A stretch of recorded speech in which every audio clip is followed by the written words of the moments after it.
अस्सलाम वालेकुम, मैं हूं निसार साजिद और आज हम बात करने वाले हैं याद और याददाश्त में क्या फ़र्क होता है और इसका हमारी ज़िंदगी के 3 अहम मामलात से किस तरह गहरा ताल्लुक़ है।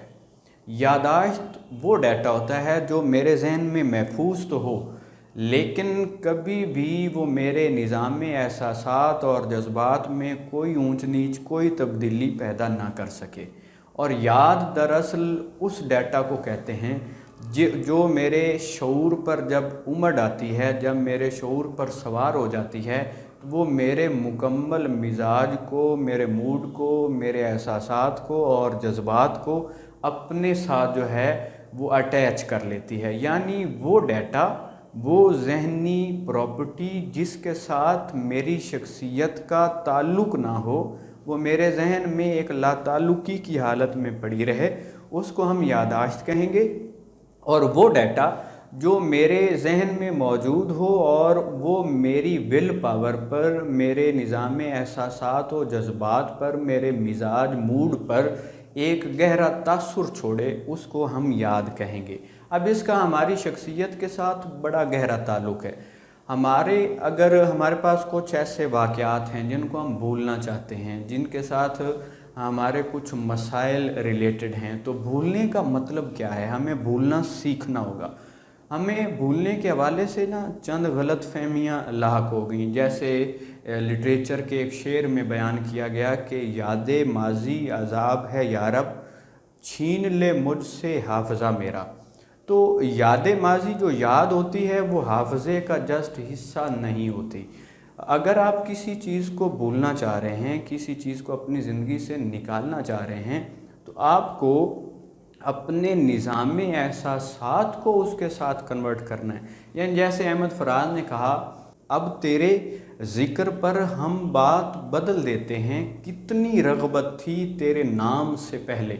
यानी किसी का तज़किरा आने के बाद, किसी की डिस्कशन आने के बाद जब आपका जज्बात और एहसासात का उसके साथ अवॉइडनेस का रवैया पैदा हो जाए, तो अब हम उसको भूलना शुरू हो गए हैं। अब इसी तरह इसके अपोजिट, आपने किसी चीज़ को याद करना है या अपने किसी बच्चे को कोई चीज़ आप याद करवाना चाहते हैं, तो याद करवाने का मतलब है आपका उस डाटा के साथ जो है वो जज्बात और एहसासात का ताल्लुक़ पैदा हो जाए। यानी आप उसको इस तरह याद करें कि वो एक ऐसे पैटर्न में हो कि जो जल्द अज जल्द मेमोरी को क्रॉस करके हमारे निज़ाम एहसासात और जज्बात के साथ एसोसिएट हो जाए, कनेक्टेड हो जाए। जैसे हम बचपन में रियाजी के पहाड़े याद करते थे, उसे हम गा कर दोहराते रहते थे, 1 दूनी दूनी, 2 दूनी 4, इस तरह करके। अब ये हमें कभी भी भूलने वाला नहीं है। इसी तरह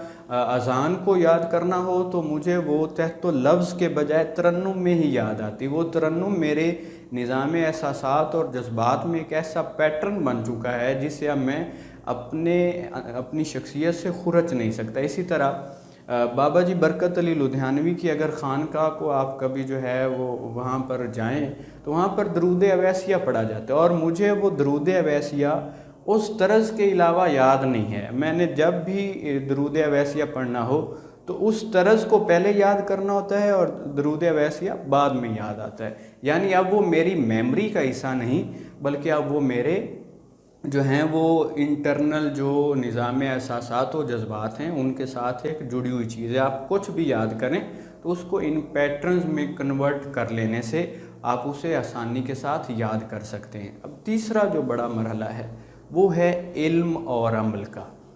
वो इल्म जिसके साथ मेरा निज़ाम एहसासात व जज्बात नहीं जुड़ा, मैं उसको अगर परफॉर्म करूँगा तो जबरन करूँगा, या तो ज़्यादा चांसेस यही हैं कि मैं उनको कभी भी अमल में नहीं ला सकता। जैसे हम चंद चीज़ें डिस्कस करते हैं। एक सिगरेट नोशी करने वाला शख्स, उसके सिगरेट के पैकेट पर ये लिखा है कि सिगरेट नोशी जो है वो कैंसर का जो है वो बायस बन सकती, लेकिन ये डाटा जो उसके जहन में आता तो है, लेकिन वो कभी अमल नहीं करता, वो सिगरेट पीता रहता है।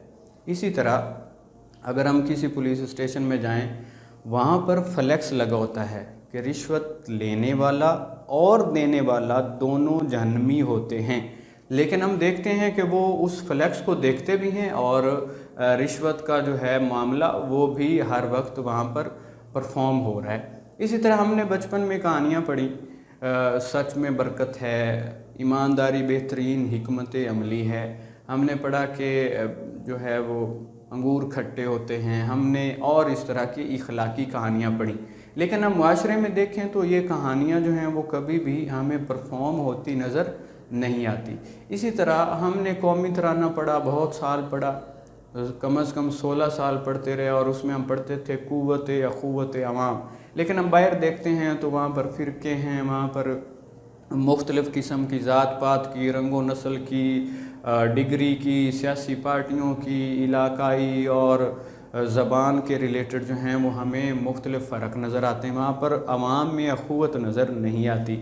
اسی طرح ہم نے 10 سال پڑھا کہ لب پہ آتی ہے دعا بن کے تمنا میری، اور آگے ہم نے بہت ساری تمنائیں کی کہ وہ میرا کام غریبوں کی حمایت کرنا، اس طرح کر کے، لیکن ہم جب معاشرے میں دیکھتے ہیں تو یہ والا کوئی بھی کنسیپٹ ہماری زندگی میں پرفارم ہوتا نظر نہیں آتا۔ اس کی ریزن یہ ہے کہ یہ جتنا بھی ڈیٹا ہے یہ دراصل ہماری میموری کا حصہ بنایا گیا ہے، یہ ہمارے احساسات و جذبات کے ساتھ کبھی بھی ایسوسیٹ نہیں کیا گیا۔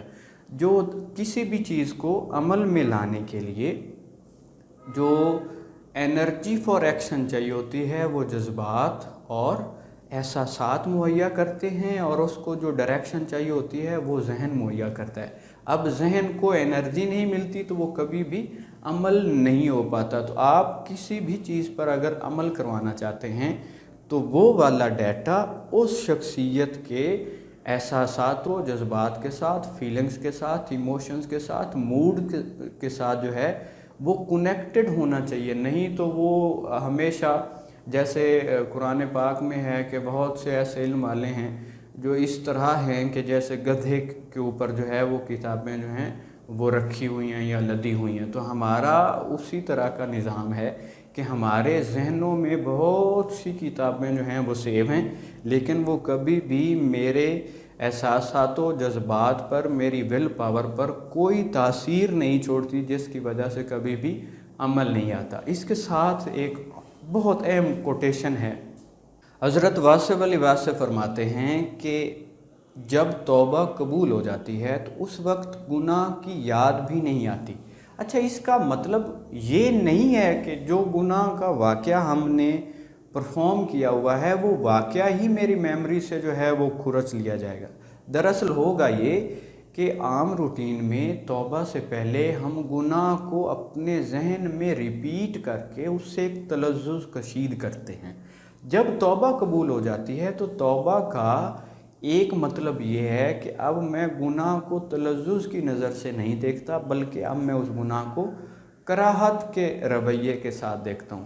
تو یہاں پر یہی مطلب لیا جا رہا ہے کہ جب آپ کی توبہ قبول ہوتی ہے تو وہ والا جو واقعہ آپ کی میموری کے اندر سیو ہے وہ جب آپ کو یاد آئے گا تو وہ ندامت پیدا کرے گا، اور کچھ عرصے بعد وہ ندامت بھی پیدا نہیں کرے گا، کیونکہ اب وہ والی ایکٹیویٹی اب والی جو میری structure of feelings and emotions ہے اس کے ساتھ کنیکٹڈ ہی نہیں رہ گیا، کیونکہ توبہ میرے تمام جو میرے اندر پیٹرنز ہیں ان کو ری شیپ کر دیتی، ان کو بدل دیتی ہے۔